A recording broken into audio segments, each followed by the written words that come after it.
College ക്യാമ്പസുകളാവട്ടെ, ഹോസ്റ്റലുകളാകട്ടെ, നിങ്ങളുടെ പുറത്തേക്കുള്ള യാത്രകളാകട്ടെ, നിങ്ങൾ ടൂർ പോകുന്നതാകട്ടെ, വിവാഹത്തിന്റെയോ സൽക്കാരത്തിന്റെയോ തലേനാളുകളോ ആ നാളുകളോ ആകട്ടെ, വീടുകളിൽ ആണും പെണ്ണും ഇടതടവില്ലാതെ മഹറം അല്ലാത്തവരും ആയവരും തമ്മിൽ വ്യത്യാസം നോക്കാതെ ഇടപഴകുന്ന, കൂടെ പഠിച്ചവരെന്ന പേരിൽ തോളിൽ പിടിച്ച് കൈപിടിച്ച് നടക്കുന്ന ഒരു കാലത്ത് വിശുദ്ധ ഖുർആൻ പെങ്ങളെ ഇത് അനുവദിക്കുന്നില്ല എന്ന് പറയട്ടെ. വിശുദ്ധ ഖുർആൻ എന്റെ സഹോദരങ്ങളെ ഇത് അനുവദിക്കുന്നില്ല. നിങ്ങൾ കൂടെ പഠിച്ചവരായിരിക്കാം, ഒരു കോളേജിൽ പഠിച്ചവരായിരിക്കാം, ഒരു ക്ലാസ് റൂമിൽ പഠിച്ചവരായിരിക്കാം. പക്ഷേ പ്രായപൂർത്തി എത്തുന്നതോടുകൂടെ നിങ്ങൾ രണ്ടുപേരെയും രണ്ട് എൻറ്റിറ്റി ആയിട്ടാണ് ശറഅ് കാണുന്നത്.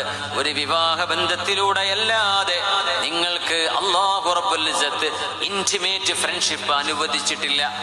അതിനെ മറികടക്കാനാണ് ബെസ്റ്റി എന്ന പേരുകള്, അതിനെ മറികടക്കാനാണ് എന്റെ ബെസ്റ്റ് ഫ്രണ്ടാണ്, എന്റെ ക്രഷാണ്, എന്തൊക്കെ നിങ്ങൾ പേരിട്ട് വിളിച്ചാലും